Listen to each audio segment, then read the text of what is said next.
You've got a drawer full of tools you actually know how to use, not decorative pieces.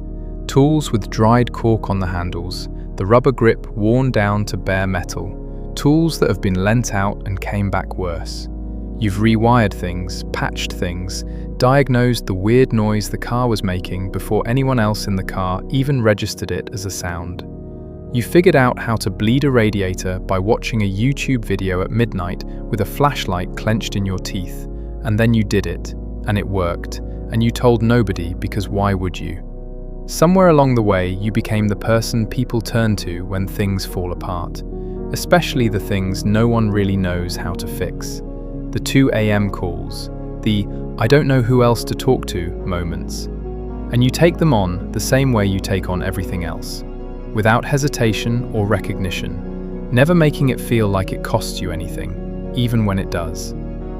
So why, when your back gives out mid-job trying to move a washing machine that genuinely required 2 people, do you spend 4 minutes calculating whether you can finish the job yourself before you even entertain the idea of asking? This goes deeper than stubbornness. Well, it's partially stubbornness, but the full picture is more uncomfortable than most people want to sit with for very long. There's a specific kind of person who learns, usually early, that the most reliable way to get something done is to do it themselves. A part of it may have been because the people around them were absent or cruel, but more often it was because at some point they reached for help and the help didn't quite reach back. It might have been something small, a parent who was too stretched to notice, a household where needing things felt like adding weight to an already heavy pile, a moment where asking would have made everything harder. And somehow they clocked that, even as a kid, and they adapted. They became the one who figured it out. And adaptations, once formed, don't dissolve when the original condition changes. They harden and become the shape of you. So now you're 37 or 52, and you are demonstrably good at solving problems. You've earned that. And your identity, the quiet internal story you run about who you are, is built on a foundation of competence, on not needing to call anyone, on being the number people dial when they do need to call someone. Asking for help doesn't just feel inconvenient inside the story, it feels like a crack in the foundation. Here's what most conversations about this completely miss. People who fix everything don't resist asking for help because they think they're more capable than everyone around them. The resistance comes from somewhere much less flattering and much more human than ego. Asking requires sitting for a moment in the experience of not knowing, of visibly being the one who can't. And that specific experience is the one they spent years conditioning themselves to move past as fast as possible. The discomfort of that moment isn't just uncomfortable, it's almost allergic, like a physical flinch.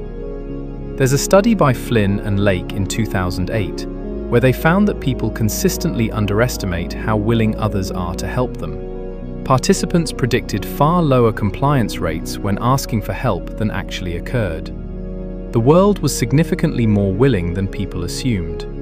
So the problem wasn't availability, but the internal cost of asking. People weren't accurately calculating whether others would help. They were weighing what it would mean about them to need it. And that judgment kept returning an answer they couldn't accept. For someone whose entire sense of self is organized around being the capable one, that second question has a specific and destabilizing answer. People who fix things develop what is almost a physical relationship with competence. There's a particular satisfaction that happens when you find the fault in a system and correct it, when the thing that wasn't working works. It's not vanity. Most fixers aren't doing any of it for applause, it's more like evidence. Every fixed thing is a quiet proof of something about you, a record. Which means every unfixed thing, every moment of standing in front of a problem with no clear path through it, is registering somewhere as the counter record.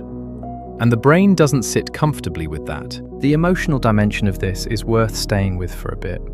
The person who is always the stable one in a crisis, who absorbs someone else's panic and converts it into a plan, who knows what to say, they often find receiving emotional support almost physically awkward. Someone tries to sit with them in something hard, and they're problem-solving their way out of the conversation before the other person has finished the sentence.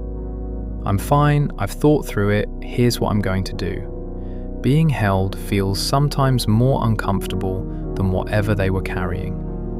Fixing their own feelings alone is just easier, cleaner. And then there's the layer underneath all of that, one that takes the most honesty to look at.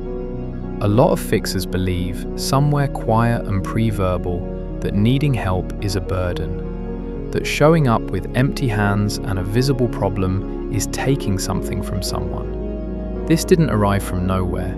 It came from watching a parent stretched beyond their limit, or from being told, explicitly or in the language of sighs and silences and closed doors, that they shouldn't need things. Or from years of being the person other people leaned on, until leaning felt like a privilege that belonged to other people, not them. The most devastating part of all of it is this: fixers are almost always extraordinary at helping other people. They show up with tools, literal and otherwise, and they leave things better than they found them. They would never, not once, make someone feel like a burden for asking. They'd be genuinely offended if you suggested they would. And yet, they are completely, stubbornly, and sincerely convinced that they would be. If something in your chest went slightly tight somewhere in the last few minutes, you know why. The solution isn't learning to just ask for help. That advice is about as useful as telling someone with a fear of heights to simply look down and relax. The actual shift is slower and stranger than a piece of advice can carry. It involves genuinely updating the internal story about what asking means. Not performing vulnerability like a skill you've recently acquired, but actually contemplating the possibility, which will feel genuinely foreign, that needing something doesn't dismantle you. That the people in your life aren't only there to receive what you can give them. Some of the most capable people are actually operating with a quiet lack of ever really being helped. But they've adapted to it so fully that it no longer feels like something missing.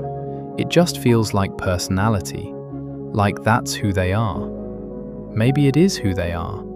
That doesn't mean that's all they're allowed to be. The drawer full of tools is still yours.